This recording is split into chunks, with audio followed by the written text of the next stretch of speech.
Hey, welcome to another episode of the Financial Fast Lane.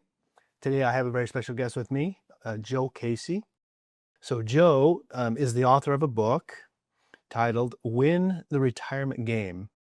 And it's a perspective on retirement that a lot of people kind of ignore.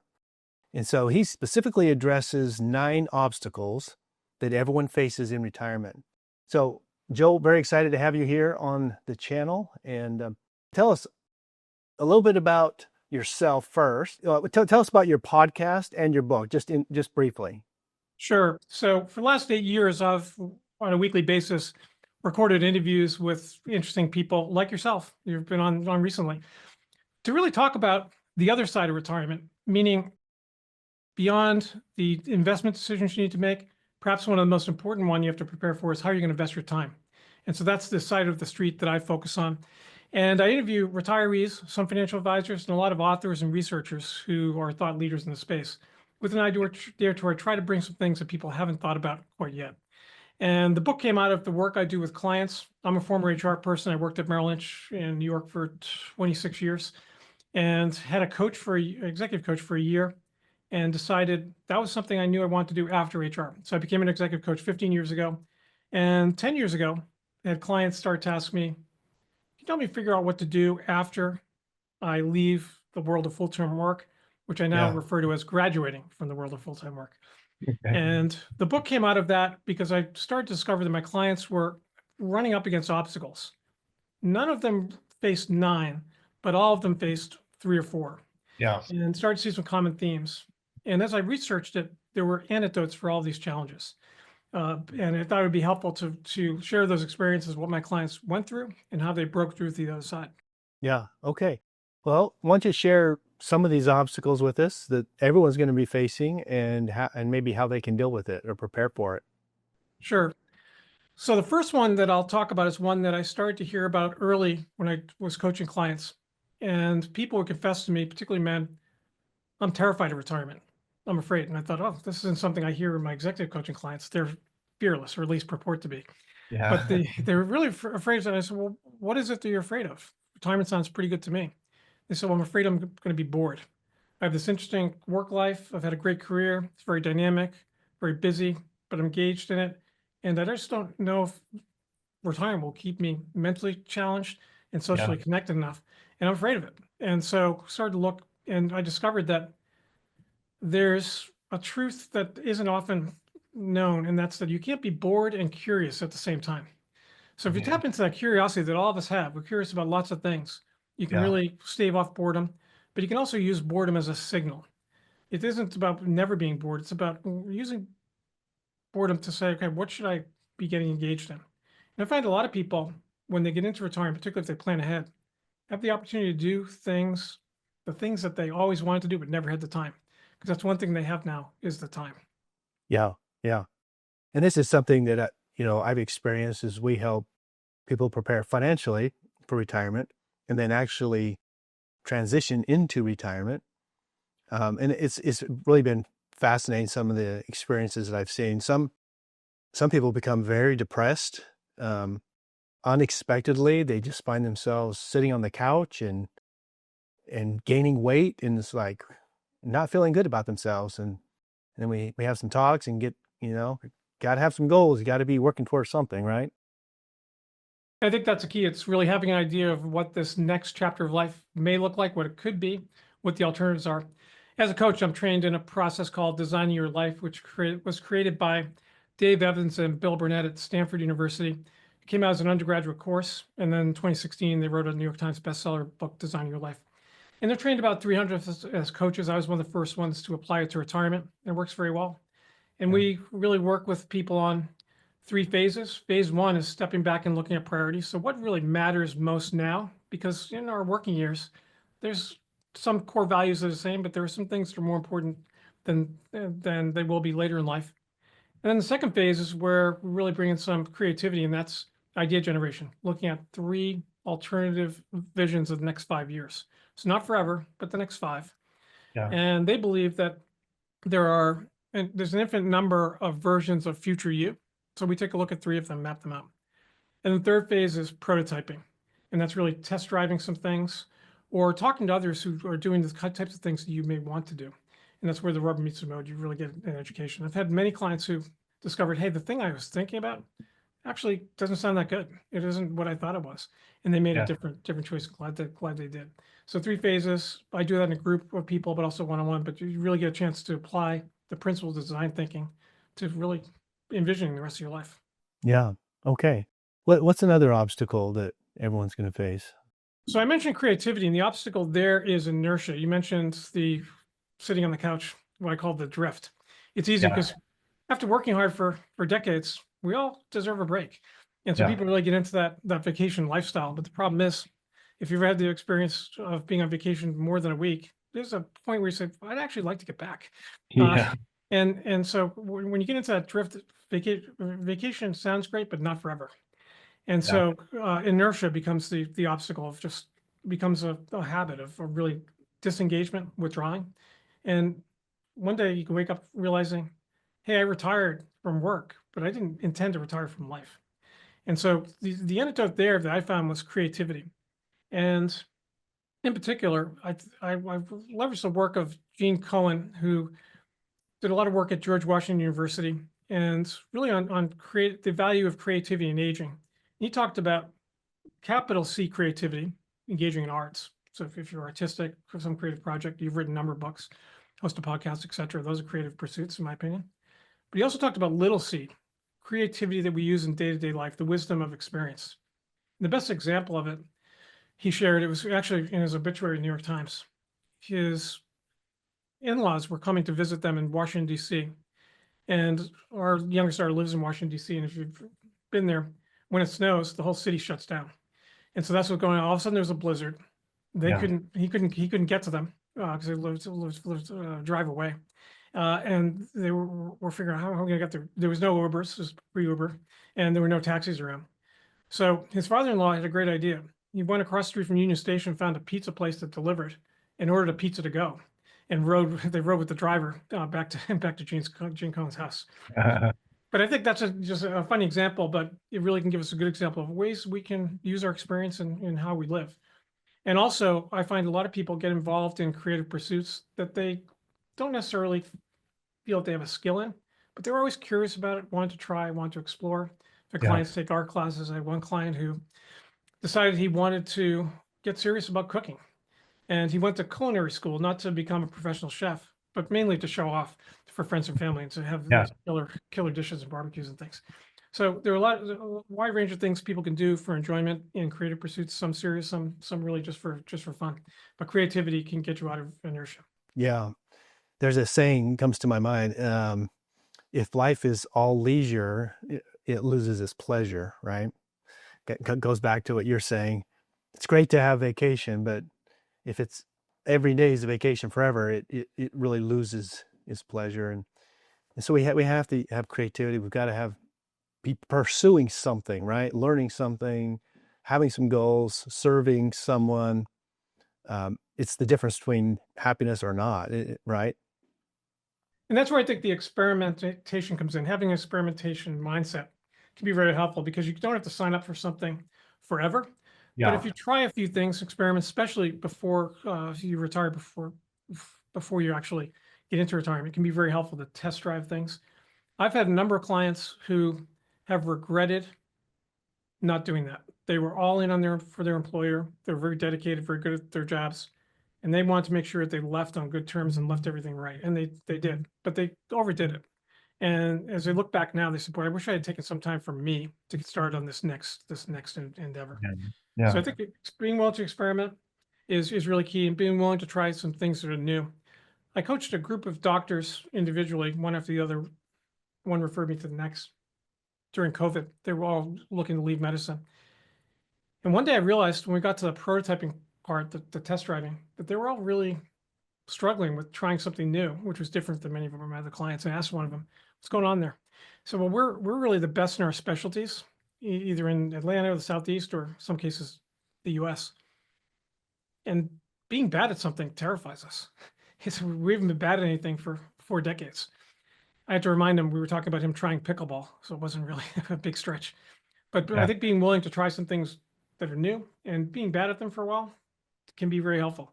But having a portfolio of activities that you're willing to test out, and some things may take you to places that you didn't expect. Yeah. Pickleball is actually such a great activity for retirees because it's so social, right? It's easy, it's fun. We enjoy playing pickleball now, but what, Absolutely. It's a great what example combination. yeah. What are some of the other things that they might face? So another big one, and this is in the press all the time, so it's one we're all familiar with, and that's social connectivity. That I saw probably about 10 years ago, an article in the Wall Street Journal that had a very compelling graphic. It showed the amount of time adults in the US spend alone and with others over from teenage years all the way up through, through later life. Yeah. And around 60, the amount of time that you spend alone really goes up, and it catches some people by surprise. All those colleagues at work suddenly Yeah. don't return the emails or the calls or text messages as quickly, and you also don't have much to add into the conversation because you're out of the loop. Right. So Kids are out of the house. right, and Yeah. and so many people, particularly men, really face having to build find a new tribe. And the way you really do that, I think, especially for men, and I'm not trying to overly generalize, but it's through activities. It's getting involved in something where the people are. It's like, that's Willie said, and why do you rob banks? Where the money is. If you're looking for social connectivity, go where the people are. Find an activity that you're willing to try, that you might like and you have an interest in, and you'll find that you'll discover some people who may actually set the stage for friendships to develop. Yeah. Yeah. That's great. You know, this is such an area that just doesn't get the time or thought. And I think especially when there's a married couple involved here, right? Well, in either case, a single person is going to have their own set of challenges, but married, sometimes they view what's retirement's going to look like differently, and all of a sudden, where things have been going pretty good, all of a sudden they're at odds because one wants to do this, one wants to do that in retirement, and so I guess thinking about that's a really important thing, and communicating and just anticipating this type of stuff. It's gonna become your life, right? And I think that's a great point that you hit on about communication, because often when we arrive at that point, people may be at different stages of life, and looking forward, they may have different priorities. So one might have focused on work and be ready to do personal pursuits or kick back a bit more or travel. The other spouse might be interested in what I'll call more, professional pursuits, because they've been taking care of others for quite a bit of time. So it depends on where each individual people are. But the key is to talk about it. I found with clients I work with, I've had some in this program together. I had one person who used to report to me in my own days. She and her husband went through it, and we were debriefing afterwards, and they said we learned more about ourselves than we expected to, because we thought we've been married 35 years. What else was there to learn? But because they were talking about the future and they hadn't talked about it much, there were new discoveries because they were looking at it from different points of view. I had one of my podcast guests, Fritz Gilbert, who's written the blog, The Retirement Manifesto, for a decade, had a great idea. He said he and his wife, when they were getting married, he had two ideas I'll share from this. One was he drew a Venn diagram. And he said, here's me time over here. These are the things I like to do. Here are things, she time, that my wife likes to do. And in the middle, we time, things we like to do together. I thought that was a great way to capture a great discussion document. Yeah. And the second thing he did, he started what we called a serendipity jar. He put a jar in the kitchen, and every time before he retired, he thought of something, or she thought of something that they wanted to do, but never at the time. He just wrote it on a piece of paper. And every Wednesday, weather permitting, they'd pull one out and said, let's do that today. And I think that was another practical idea to try new Yeah. things. Well, and I know you have a very popular podcast, Joe, and so in the podcast, you're talking about these types of things, right? Yes, I again have a combination of people I put on. I like to read books. I have a lot of authors. And Yeah. one thing that you hit on before about the too much or too little part of things I've had come up recently in many ways. One is that there's a real danger to having too little time that we're all familiar with in our working years. Like, Yeah. there's a researcher at UCLA, Cassie Holmes, we had on, she wrote a book called Happier Hour. And their studies found that there's actually a danger in having too much free time. And so you want to really get that Goldilocks solution of just right and figure out how to use that. And then just the other day, I interviewed another doctor in Atlanta, Dr. Sharon Bergquist. She wrote a book called The Stress Paradox. And that one got my attention because you can certainly have too much stress, and we know that, but too little stress is also harmful. And so she talked about the ways to get good stress in life. So that was very interesting. But I talked to people who have books about different things that relate to life and retirement, even though they may not be about retirement. So I've had a number of younger authors on that sometimes become the most popular episodes because their books have nothing to do with retirement per se, but they're very valuable. I'll give you an example. I have one woman who worked at Google, Anne Laura Lukanoff, and she wrote a book called Tiny Experiments. After she left Google, she went back to school and got a PhD in neuroscience. And her book is all about becoming the scientist of your life and setting up these small experiments. In her case, she gave an example. She said, I wonder if I'd benefit by walking every day. So she said, let me try walking 20 minutes a day for 30 days. Yeah. But the key was trying it, but not judging it until all the data is in, until you set the Yeah. duration and look at it all. And I thought it was a very practical way. I love that. Yeah. I mean, yeah. Anytime. I mean, I just relate to that so well with different exercise routines and different things. Sometimes, can I really commit to this? And you think, well, I can commit to 30 days of that. Let's try it. Let's see. Let's evaluate. Yeah, and that can apply in all areas of our life. Yeah, that's great. And you can really discover something's not for you, and that's okay. And you can stop. I Right. had one guest, Andy Robin. He wrote a book called A Tapa's Life. He was a Silicon Valley person, and he said, when I was in my full-time working years, my life was like a dinner at New York City Steakhouse, one giant slab of meat dominating everything, and there's some vegetables on the side. When I retired, it was a whole new experience. And I said, what if I managed it like the Spanish meals tapas with 5 or 6 smaller meals? And that's what he did. He created 6 areas of life that had small experiments going in. But his big one was he wanted to teach environmental science in high school.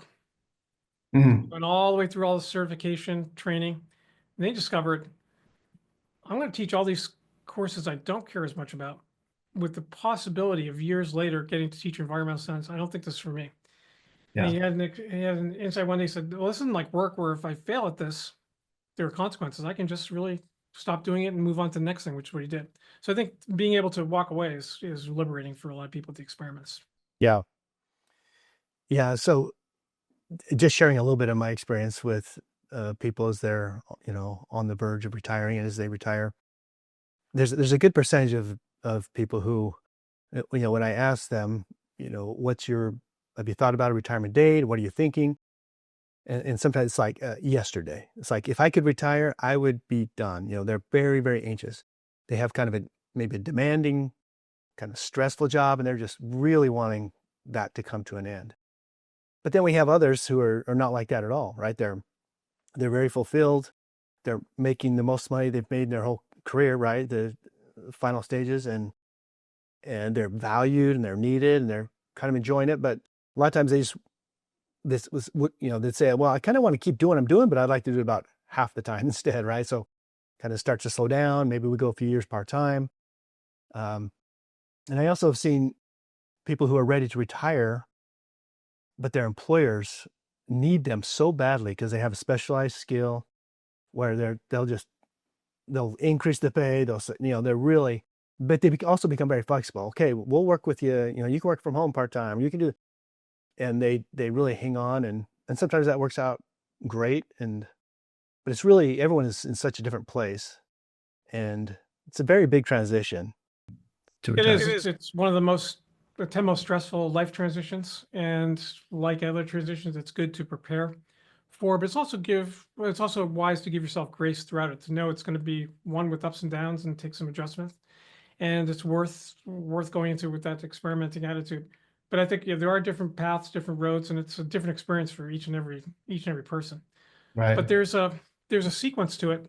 I had another great podcast guest, a woman by the name of Teresa Amable, She had just retired from Harvard Business School, wrote a book with 4 of her colleagues called Retiring, Creating a Life That Works for You. And they identified 4 distinct developmental tasks or phases that to go through on the non-financial side. One is making the decision to really pull the plug and move forward. Yeah. Second is really detaching, both physically and paperwork wise, but also emotionally and psychologically from your job, the identity issues, all those types of things. Yeah. And then third is the experimental phase, really trying out a new life structure, as she calls it. And then the final one is after those experiments, really formalizing that new life structure. But while the duration may be different for everyone and the content may be different, those 4 phases appear to be pretty universal. Yeah. Well, Joe, it's really great to have you on here. Joe, again, is the author of Win the Retirement Game. It's available on Amazon. I'll put a link in the description below. He's also the host of a very popular podcast, the Retirement Wisdom Podcast. It's ranked in the top 1.5% globally. So really appreciate you coming on, Joe. And your insights are valuable, and it's going to benefit a lot of people, for those who listen and those who read and participate. So Thanks, Lane. Great to talk to you again. Appreciate it. Yeah, you bet. Okay. Thank you again. Take care.